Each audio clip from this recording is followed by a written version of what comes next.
ये 3 number question लिख दिया हूं और लिखने के बाद मैं इसको बना रहा हूं, बना रहे हैं, ध्यान से समझ लीजिएगा।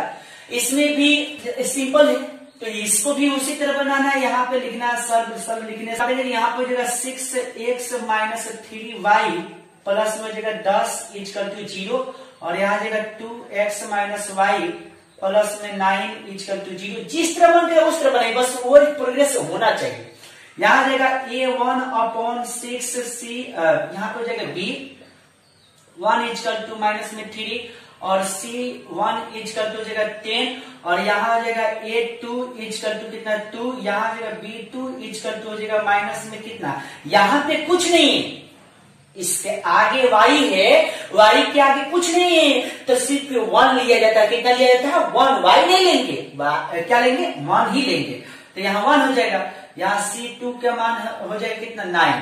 ठीक, अब यहाँ पे हमको फिर देखना है कि ये चीज करना है, यानी ये a1 अपॉन a2, यहाँ पे देखिए ये सब दिख रहा है ना, उसी तरह यहाँ पे करते तो सिर्फ हम संख्या ले रहा है, तो यहाँ जाएगा 2 और इक्वल टू यहाँ पे क्या हो जाएगा -3 और माइनस में 1 इक्वल टू हो जाएगा 10 अपॉन कितना 9। ठीक, या माइनस से माइनस कैंसिल हो जाएगा, माइनस से माइनस कैंसिल। अब देखिएगा यहां से तो कटने वाला है, कट जाएगा, लेकिन देख रहे हैं क्या कि 6/2 है, यहाँ पे 6/2 है और यहाँ पे 10/9 है, कोई नहीं है, नहीं है ना, तो यहाँ पे क्या करेंगे ये लिख देंगे, इसको कोई बराबर नहीं है, तो यहाँ पे लिख देंगे ये फर्स्ट वाला बराबर नहीं, यहाँ लिखेंगे रैखिक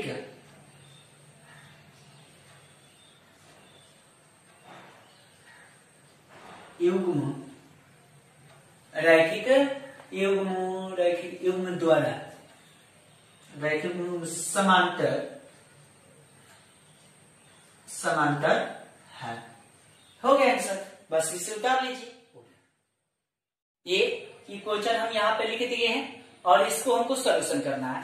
तो सबसे पहले आपको करना क्या है कि a1 के मान हमको ये लेना है, तो यहाँ आ जाएगा 3/2, b1 के मान आपको ले लेना 5/3, c1 के मान ले लेना है 7। ठीक है, अब करना क्या कि ये समीकरण 1 है और ये इक्वेशन 2 है, तो दोनों का अब 2 में चलते हैं, तो यहाँ हो जाएगा कितना a2 के मान हो जाएगा 9, b2 के मान हो जाएगा कितना माइनस में 10 हो जाएगा, c2 के मान हो जाएगा कितना 14। ठीक है, अब आपको करना क्या है कि यहाँ पे देखिएगा, ध्यान दीजिएगा, तो इसको हमको सजाना है a1 अपॉन हो जाएगा a2, इसके तरह यहाँ पे देखिए हेडिंग में पहले बोलते हैं तुलना कर क्या करना है, तो उसको ये कर देना है, तो यहाँ जाएगा 3/2 अपॉन हो जाएगा 9 और इंटू उसके बाद फिर इसको ले लेना है b1 upon b2 equal to में हो जाएगा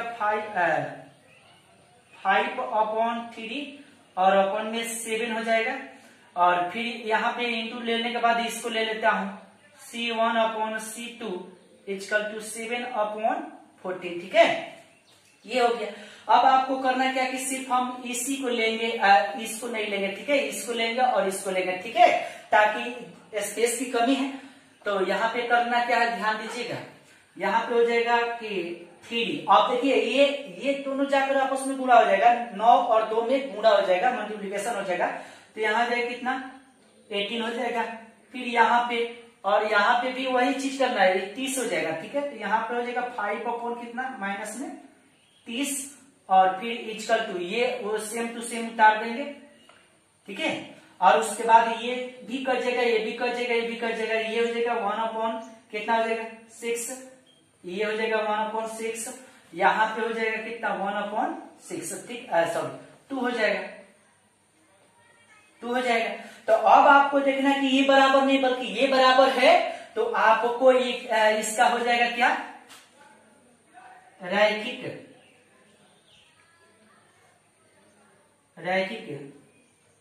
समीकरण युग्म से संगत है। ठीक है, तो इसको नोट कर लीजिए, उसके बाद मैं आगे बता। देखिए अब ये 2 नंबर सवाल यहाँ पे लिख दिया हूं, अब इसको बनाना है।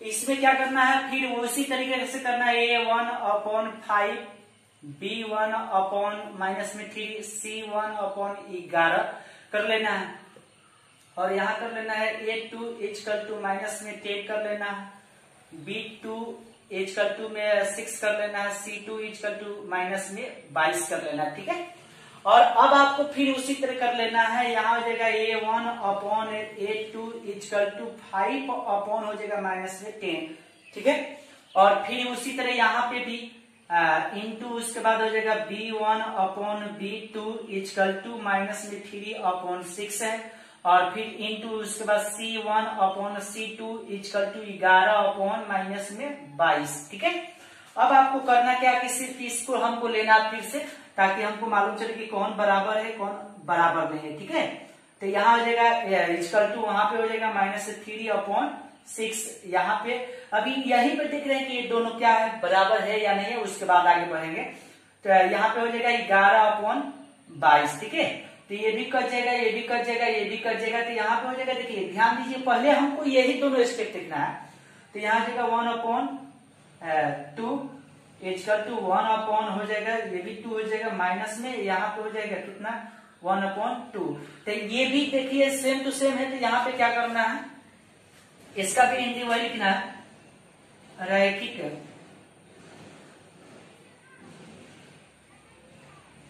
समीकरण युग्म से संगत है। ठीक है, तो ये भी हो गया, तो इससे नोट कर लीजिए, उसके बाद आगे बता रहा हूं इस क्वेश्चन को। तो यहाँ पे लिखना है 4 upon 3x plus 2y equal to 8, sorry ये 5 नंबर, और यहाँ पे कर लेना है 2x plus 3y equal to 12। ठीक है, अब आपको करना क्या है, इक्वेशन 1 है, इसे 2 मान सकते हैं।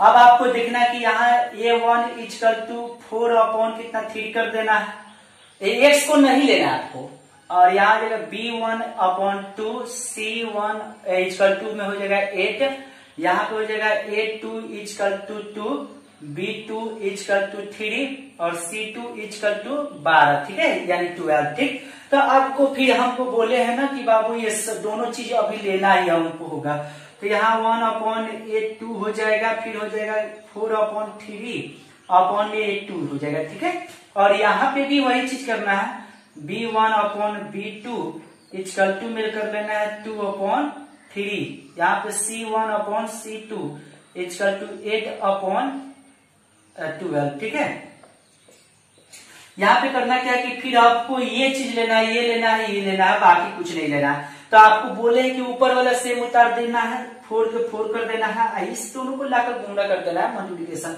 तो ये हो जाएगा 6 हो जाएगा, यहाँ पे हो जाएगा कितना 2 अपॉन 3, और यहाँ पे कितना हो जाएगा सॉरी यहाँ पे, ठीक है 8 अपॉन हो जाएगा 12। तो ये भी कट जाएगा, ये भी कट जाएगा, बाकी कटने वाला तो नहीं है, तो ये 2 हो जाएगा, यहाँ पे हो जाएगा कितना 3 हो जाएगा, यहाँ पे हो जाएगा 2 अपॉन 3। तो हम देख रहे हैं कि यही दोनों बराबर आ गया, पहले जब बराबर आ गया तो ये संगत है। तो अब देखिए यहाँ पे भी इसको भी लिख देता हूँ 4 6 2 6 3 हो जाएगा ये भी। ठीक है, और ये भी लिख देंगे रैखिक समीकरण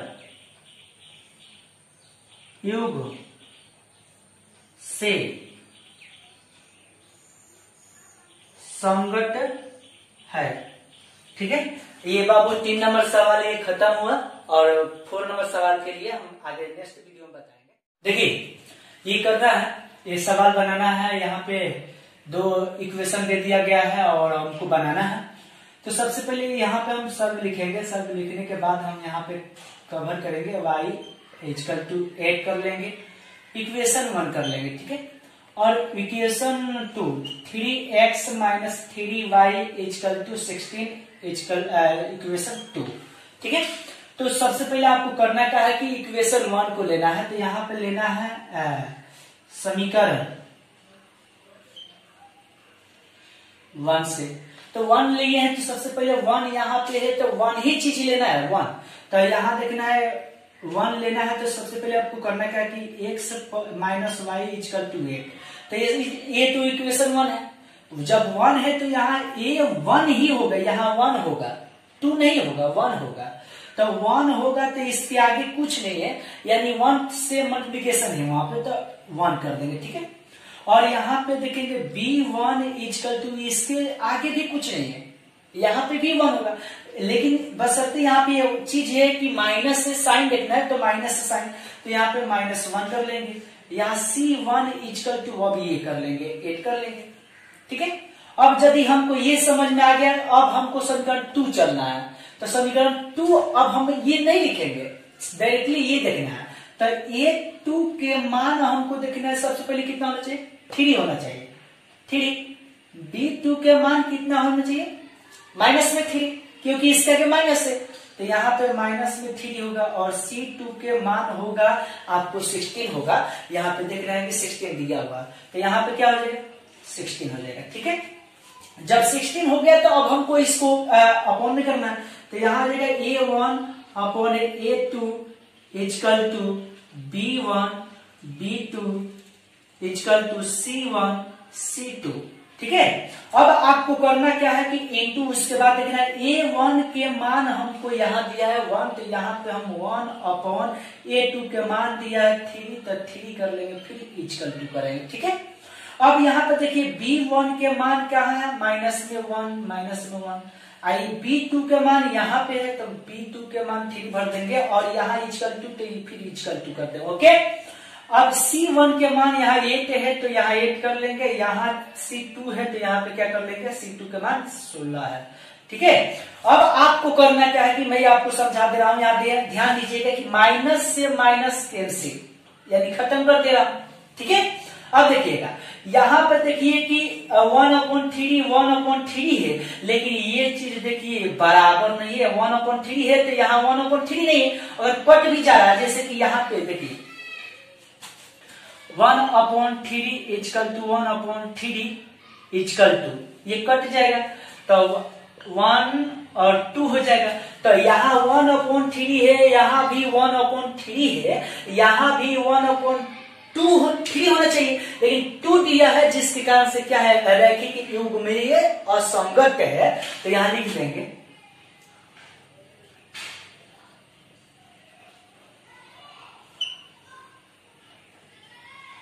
युग्म से यह असंगत है, इसका कोई हल नहीं हो सकता, ठीक है। तो हमारा यहीं पे आंसर समाप्त हो जाएगा, क्योंकि ये बराबर नहीं है, अगर बराबर होता तो शायद इसको मतलब आगे बना देता, आगे भी बढ़ता, ठीक है। ध्यान दीजिएगा।